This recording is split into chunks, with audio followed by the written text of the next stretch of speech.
And welcome to Friday, and this week is Frazzle to Dazzle. Are you arriving at Friday and feeling utterly frazzled, or have you found a way to turn anything that became a frazzle back into a situation where you now feel that you are dazzling? And the subject for this week is, have you ever done anything with a good intention from your perception and story? Because remember, we are all in our own stories and we are all in our own perceptions, no matter what we think sometimes. And have you ended up in the firing line? And so I'm certainly arriving at this Friday feeling slightly frazzled. How are you feeling, Tash? I'm definitely feeling slightly frazzled, but I'm hopeful that by the end of this call, I will be dazzling my way through the rest of the day. Me too. So we are connecting every Friday, one, to have the socialization of the reconnecting with like-minded individuals, and to bring some inspiration and motivation and energy out to all of you. And that hopefully within a few minutes, we can show how quickly you can shift your energy, shift your mood, and shift how you are feeling, because it's all based on how we're thinking, how we're repatterning. Has something triggered inside us that's taken us back into a pattern that we keep repeating that doesn't always serve us, but sometimes we go there because we believe it feels safe. And how does that affect others? So for me this week, I created a situation where I was thinking I was doing something through good intention.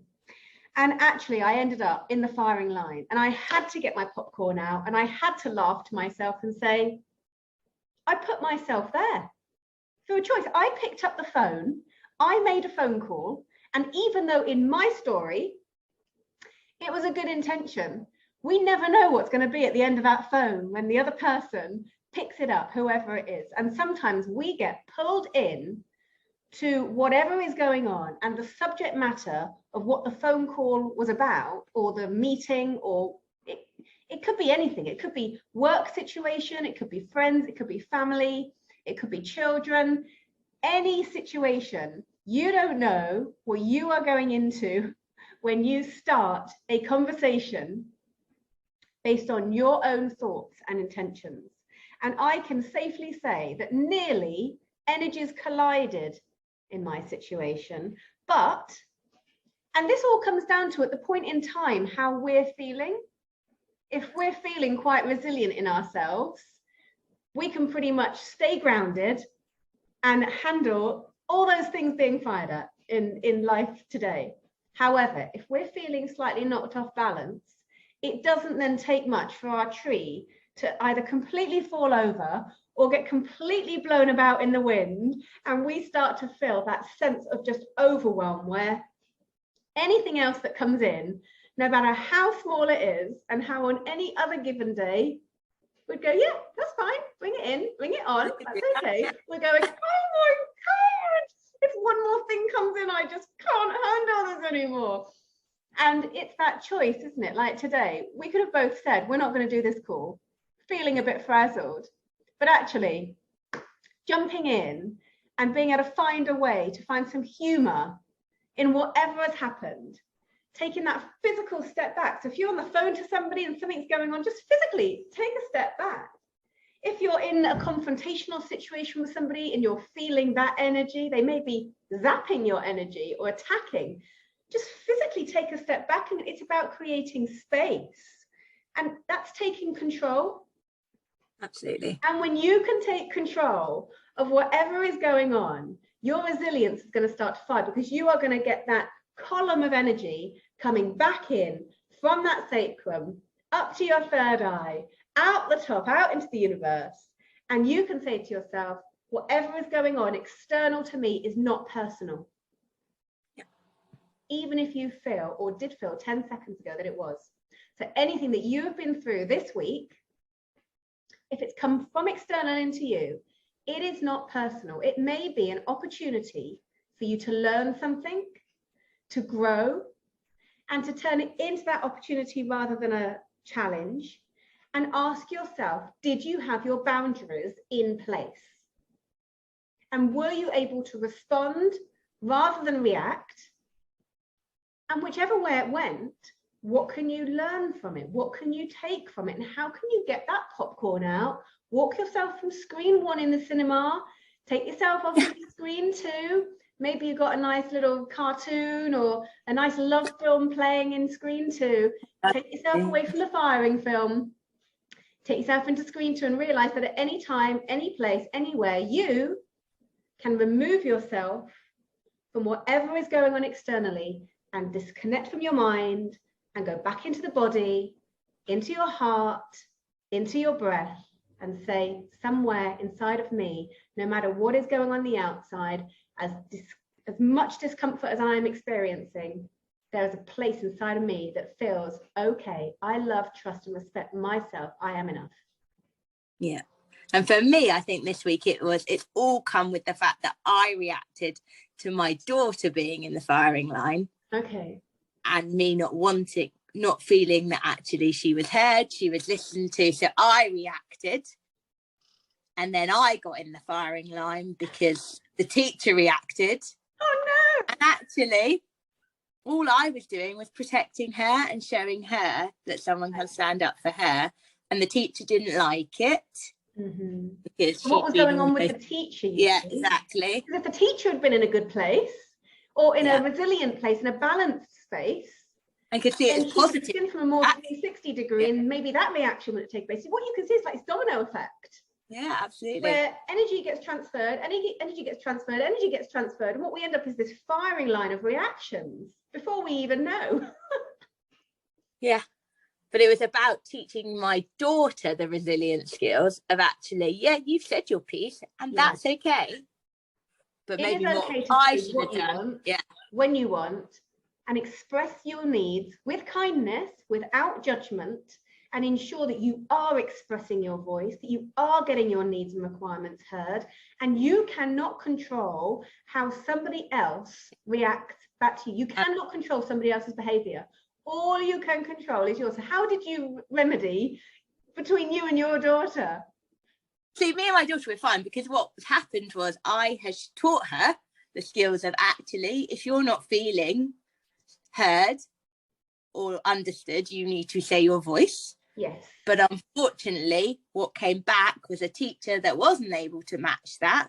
So she was saying, Mummy, I said to the teacher, probably not always in the right way because she's 6. She's 6. It's amazing that she even found a way to do that in the first place. Good on her. I wish I'd done that when I was 6 or no skills. But then she'd obviously been backed by that in the firing line. So she'd got told off. So she'd come home.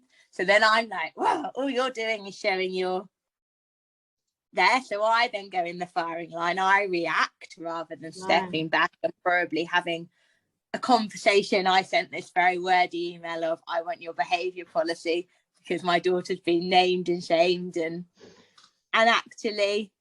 So maybe you were having stuff coming out that had been sitting there anyway, and that was that opportunity where you were like, right, this has happened, but you know, those 10 other things that have been sitting there, building up like a mountain, building up like Everest, building up even more into like a pinnacle peak. That was this space where your body was like, right, this is coming out, and this is my safe space, and I'm just gonna get it all came out. Here we go. So yeah, so we're still there, but we're grounding ourselves. We're going to finish it the week off by a nice little meeting at after school today of actually, how do we work this? Yes.